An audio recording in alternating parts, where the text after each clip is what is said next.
سلام الله عليكم. في مثل بيقول: لا غريمة كالقاضي من شارع. موضوعنا اليوم موضوع يحز في النفس.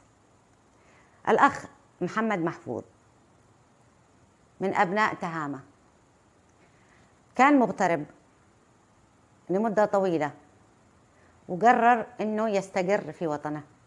أسألكم بالله لما متى، والله ظلم، والله ظلم. خلاص تمنع، ما باقي شيء في الدنيا دي ما نخسره. خسرنا كل حاجة.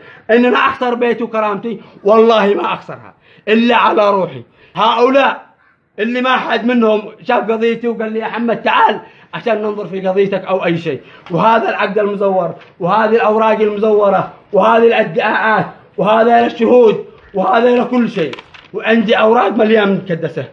أسألكم بالله لما متى، لما نخسر كل شيء خسرناه، باقي الحياة والله ما يأخذها إلا خالقه الخالق. كان جمع له مبلغ وروح عشان يعمل له مشروع ويعيش مع عائلته. فعلا وصل الحديدة، استأجر سوق وعامل كل الإجراءات القانونية ودافع الفلوس وعامل العقود، استأجر لمدة 10 سنوات. وما أن بدأ المشروع يشتغل والسوق يتحرك حتى تهاتفوا كالعادة، وزي ما انتم عارفين تهافتوا عليه العرجة والمكسورة. هذا يدي له عقد، وهذا يقول حقي، وهذا يقول ماشي، وهذا يقول هذا المحل ما استأجرتش، وهذا يقول باقي ذي المحل ما اديتش حق الإيجار.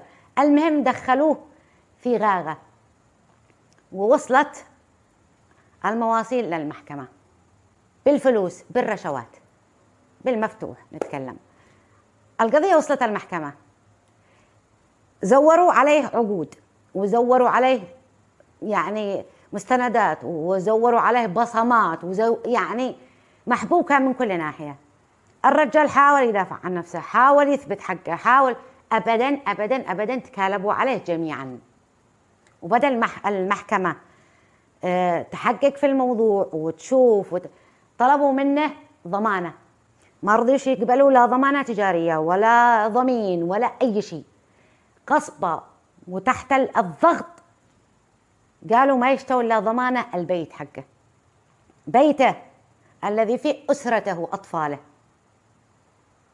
الرجال يعني تحت الضغط وتحت التهديد وافق انه يخلي البيت ضمانه كضمانه، وقصده انه يعني الناس يتحققوا من الموضوع وحيحلوا الموضوع.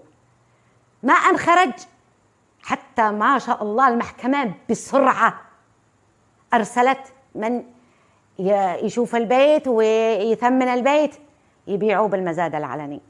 يعني ضيعوا الرجال، هو خرج من الغربة خروج نهائي. الرجال ضاع من عمله وضاع من مشروعه وضاعت فلوسه، والآن يشتوا يخرجوه من بيته. بالله عليكم، هل هذا الرجال أذنب إنه كان حابب يفتح مشروع في وطنه ويلتم مع أسرته؟ أنا أناشد كل من له ضمير حي وكل إنسان ذو قلب وذو رجولة وذو شهامة أن يوقف مع أخونا محمد محفوظ لاسترداد حقه، سواء كان حقه في السوق أو حقه في البيت. لا يمكن أنه يترك بيته مكان أو مسكن أطفاله أن يروح بأطفاله.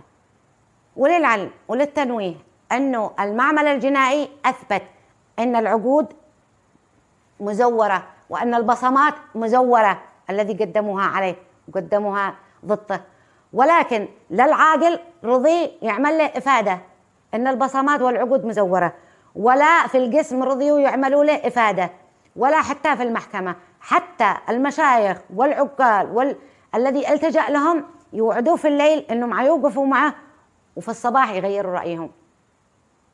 وأرجو التضامن الكامل من كل أبناء اليمن الشرفاء مع أخونا محمد محفوظ.